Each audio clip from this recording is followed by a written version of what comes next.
प्रतापनगर थाने के तहत खामला में स्पा सेंटर की आड़ में चल रहा देह व्यापार का अड्डा पुलिस के हाथ लगा। इसके बाद कार्रवाई करते हुए क्राइम ब्रांच की एसीबी टीम ने मुख्य 2 महिलाओं को गिरफ्तार किया है।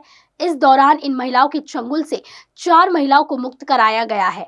आरोपी नीलेंद्र महेश उके अंबेडकर नगर वाड़ी, सरोज शर्मा खंडगांव तथा मनीषा उर्फ महिमा फरकड़े रामनगर निवासी बताए जा रहे हैं।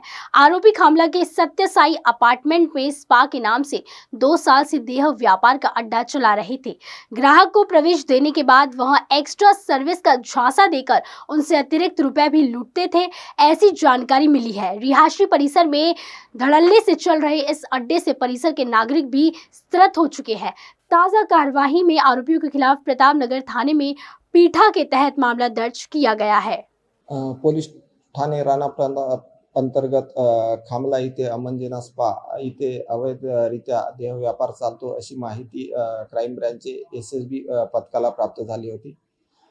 त्यानुसार एसएसबी पथकाचे पोलीस निरीक्षक श्री सरीन दुर्गे साहेब व त्यांच्या पथकाने सदर ठिकाणी रेड कारवाई केली असता त्यांना 3 आरोपी ज्यात एक पुरुष आणि 2 महिला असे गरीब भोळ्या बाबड्या ज्या काही पीडित आहेत त्यांच्याकडून पैशाचे आमिष दाखवून त्यांच्याकडून देह व्यापार करून घेतला जात आहे असे त्यांच्या लक्षात आले।